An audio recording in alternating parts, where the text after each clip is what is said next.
শীত চলে যাওয়ার আগেই একদিন সময় করে সকাল সকাল বড়ি দিয়ে ফেলুন আর সারা বছর ধরে খান। বড়ি তৈরি করাও খুবই সহজ। এখন তো আর শিলে বাটার ঝামেলা নেই, হাতের কাছে মিক্সার গ্রাইন্ডার আছে, তো নিমেষেই ডাল বাটা হয়ে যাবে। একদম শিলে বাটার মতোই হবে, শুধু একটু বুদ্ধি খাটিয়ে বাটতে হবে। তাহলে চলুন দেখে নেওয়া যাক। নমস্কার, আমি সুচিত্রা, আর আমার এই ছোট্ট চ্যানেলে আপনাদের সকলকে স্বাগত। আজকে আমি এই ভিডিওর মাধ্যমে মটর ডালের মশলা বড়ি তৈরি করা দেখাবো। সব রকমের ডাল দিয়েই বিভিন্ন ধরনের বড়ি তৈরি করা হয়, তবে মশলা বড়ি সাধারণত মটর ডাল দিয়েই দেওয়া হয়ে থাকে। আর মশলা বড়ি করার জন্য আমি এখানে 300 গ্রাম মটর ডাল আগের দিন রাতে ভালো করে ধুয়ে সারা রাত ভিজিয়ে রেখেছিলাম। রাতভর ভিজিয়ে রাখার জন্য ডাল খুব ভালোভাবে ভিজে গেছে। আর মটর ডালকে ছোলার ডালের সঙ্গে গুলিয়ে ফেলবেন না, এটা কিন্তু ছোলার ডালের মতোই দেখতে হয়, তবে সাইজে একটু ছোট। এবারে ডালটাকে জল থেকে ছেঁকে তুলে তারপরে বেটে নেব, তাই জন্য একটা মিক্সার গ্রাইন্ডারে নিয়ে নিচ্ছি। আর দেখুন, আমি কিন্তু একদমই জল নিচ্ছি না, ভালো করে জল ঝরিয়ে তারপরে এটাকে বেটে নেব। এক ফোঁটাও জল দেব না, ডাল সারা রাত যে জলটা টেনে নিয়েছে সেই জলেই ডাল বাটা হয়ে যাবে।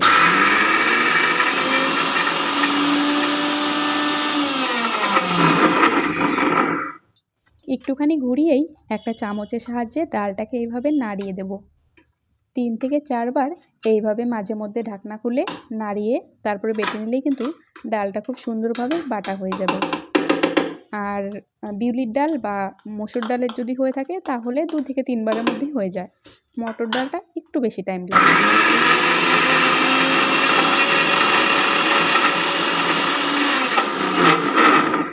আর দেখতেই পাচ্ছেন মাঝে মধ্যে কিন্তু আটকে যাচ্ছে, তাই বাটার সময় বেশি ডাল একবারেই দেবেন না। আর আমি ছোটো জারটা নিয়েছি, সেই জন্য একদমই অল্প ডাল দিয়েছি। যদি আপনারা এর থেকে বড় জারটা নেন তাহলে সেক্ষেত্রে আর একটু বেশি ডাল দিতে পারেন। তো ডালটা এখনও বাটা হয়নি, আমি আরও 2 বার দিয়ে তারপর ডালটাকে ভালো করে বেটে নেব।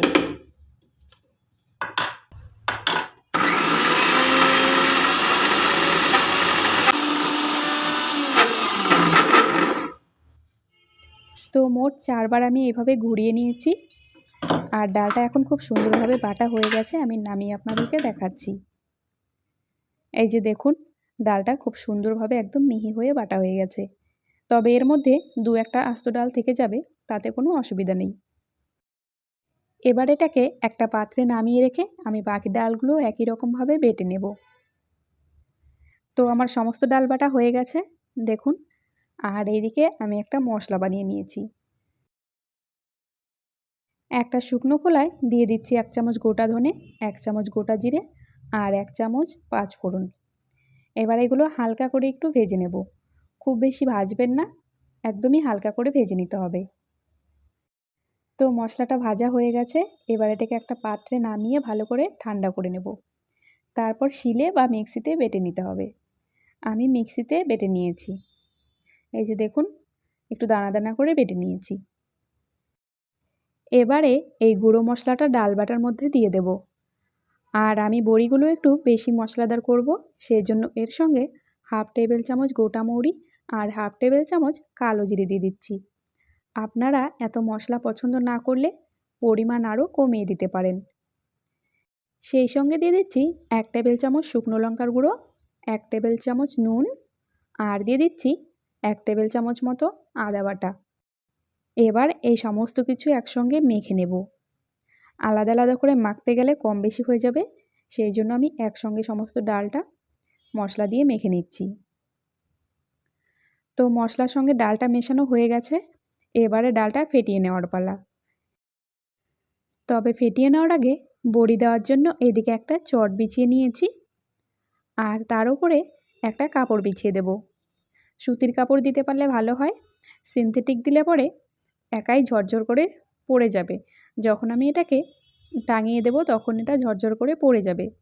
আর সুতির কাপড়ে দিলে পরে বড়িগুলো পড়বে না, যতক্ষণ পর্যন্ত না আপনি নিচের থেকে তুলবেন। আমি এখানে একটা সুতির ওড়না পরিষ্কার করে ধুয়ে শুকিয়ে নিয়েছি, সেটাকে চটের ওপর বিছিয়ে দিচ্ছি, যাতে নিচের নোংরাটা বড়িতে না লেগে যায়। এছাড়াও একটা থালায় তেল মাখিয়ে তার ওপরও বড়ি দিতে পারেন।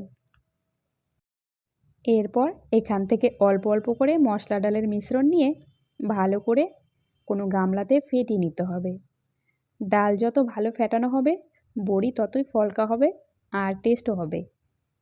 অন্ততপক্ষে 5 মিনিট ধরে তো ফেটাতেই হবে, তার থেকেও বেশি সময় ধরে ফেটাতে পারলে ভালো হয়। এবার ডালটা আমার ফেটানো হয়ে গেছে, আর এটা ঠিকঠাক হয়েছে কিনা কী করে বুঝবেন? প্রথমত ডালের কালারটা একদম ফ্যাকাশে হয়ে যাবে, দ্বিতীয়ত ডালের পরিমাণটাও ডবল হয়ে যাবে। আর তাতেও যদি বুঝতে না পারেন তাহলে একটা কিছুতে জল নিয়ে একটু ফ্যাটানো ডাল এভাবে দিয়ে দেবেন। যদি ঠিকঠাক হয়ে থাকে তাহলে সঙ্গে সঙ্গে জলের উপরে এভাবে ভেসে উঠবে। তো ডালটা এভাবে আমার ভেসে উঠেছে, এবারে বড়ি দেওয়ার পালা। আর বড়ি দেওয়ার জন্য আমি এরকম একটা প্যাকেট নিয়ে নিয়েছি, এটা একটা বেসনের প্যাকেট। এবারে এই ফ্যাটানো ডালটা এই বেসনের প্যাকেটের মধ্যে ভরে নিচ্ছি। তো ডালটা ভরে নেওয়ার পরে এই প্যাকেটের একটা কোণা আমি একটু কেটে নেব। তো একটা কোণা আমি কেটে নিয়েছি, এবারে এভাবে একটু করে চাপ দিয়ে দিয়ে বড়ি দিয়ে দেবো। এইভাবে বড়ি দেওয়া সবথেকে সহজ, যারা একদমই নতুন হাতে দিতে পারেন না তাদের জন্য তো খুবই সুবিধা আর তাড়াতাড়িও হয়ে যায়। তো এইভাবে করে আমি কয়েকটা দিয়ে নিয়েছি। এরপর আমি আপনাদেরকে দেখাবো হাত দিয়ে কিভাবে বড়ি দেবেন। হাতে দেওয়াটাই সবথেকে বেশি সুন্দর হয়ে থাকে, তো সেটাও আমি আপনাদেরকে দেখাচ্ছি। অল্প অল্প করে ডাল নিয়ে আঙুলের সাহায্যে এভাবে গামলার কাঁধায় একটু ঘুরিয়ে নিয়ে তারপরে শেপ দিয়ে বসিয়ে দেবেন। দেখুন কত সহজে হয়ে যাচ্ছে কিন্তু। আঙুলের সাহায্যে একটা আঙুল দিয়ে এইভাবে করে দিয়ে দেবেন, খুব সুন্দর হবে। দেখতেই পাচ্ছেন বড়িগুলো কত সুন্দর হচ্ছে। আর একটা কথা জানিয়ে রাখি, একবারেই কিন্তু সব ডাল ফেটিয়ে নেবেন না, অল্প অল্প করে ফেটিয়ে সেই ডালটাকে আগে বড়ি দিয়ে নেবেন, তারপর আবার কিছুটা ফেটিয়ে আবার দিয়ে নেবেন, এইভাবে করে, না হলে কিন্তু বড়ি শক্ত হয়ে যাবে। আর বড়ি দেবেন সব সময় যেন রোদ পায় সঙ্গে সঙ্গে। সকাল 8টা থেকে 10টার মধ্যে দেওয়ার চেষ্টা করবেন, তাহলে দেওয়ার সময় সঙ্গে সঙ্গে রোদ পেয়ে যাবে। আর সারাদিনের রোদটা পেলে একদিনেই প্রায় শুকিয়ে যাবে, তাতে বড়িটা নষ্ট হওয়ার কোনো চান্স থাকবে না। আর আজকে আমি আপনাদেরকে মটর ডালের মশলা বড়িটা দেখালাম। কাল পরশুর মধ্যে বিউলির ডালের বড়ি, যেটা সবসময় বেশি খাওয়া হয়ে থাকে, আর মসুর ডালের ভাজা বড়ি তৈরির ভিডিও এই চ্যানেলে শেয়ার করব। তাই অনুরোধ থাকবে চ্যানেলটিকে সাবস্ক্রাইব করে রাখবেন, যাতে পরবর্তী ভিডিওগুলো আসার সঙ্গে সঙ্গে আপনাদের কাছে সবার আগে পৌঁছে যায়। তো বড়িগুলো আমি রোদ দিয়ে নিয়েছি, 2 থেকে 3 ঘন্টার মতো রোদ দেওয়ার পরে দেখুন এই কাপড়ের সঙ্গে বড়িগুলো লেগে গেছে। এবারে যাতে তাড়াতাড়ি ভালো শুকিয়ে যায় সেই জন্য আমি এটাকে টাঙিয়ে দেব। কাপড় টাঙানোর তারে ক্লিপ দিয়ে ওড়নাটাকে বড়ি সমেত টাঙিয়ে দেব। আর এটাকে উল্টে দেবেন না কিন্তু চটের ওপরে, তাহলে একদম লেপ্টে যাবে। এইভাবে ঝুলিয়ে দিতে হবে। আর পেছন দিকটাও যাতে ভালোভাবে রোদ পায় সেই জন্য আমি রোদের দিকে পেছন দিকটা দিয়েছি। ওপরটা তো একটু শক্ত হয়ে এসেছে কিন্তু নিচটা একদমই নরম আছে, সেই জন্য আমি সূর্যের দিকে পেছন দিকটা মানে নিচের দিকটা দিয়েছি। আর এইভাবে করে ঝুলিয়ে দিলে দুটো দিকেই খুব ভালো হাওয়া পাবে, সঙ্গে রোদ পাবে, আর অনেক তাড়াতাড়ি শুকিয়ে যাবে।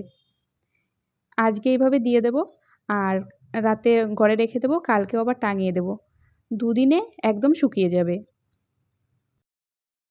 আমি বড়িগুলো 2 দিন রোদ দিয়েছি এইভাবে, আর তাতেই দেখুন খুব সুন্দরভাবে শুকিয়ে গেছে। আর যদি নরম থাকে তাহলে আপনারা পরে আরও রোদ দিয়ে নেবেন। এগুলো তুলে নিয়েও কিন্তু পরে একটা থালায় করে রোদ দিতে পারেন। এখন আমি বড়িগুলোকে তুলে নিচ্ছি। তো সবগুলো বড়ি আমি তুলে নিয়েছি। কতগুলো বড়ি হয়েছে, 300 গ্রাম ডালে অনেকটাই কিন্তু বড়ি হয়েছে।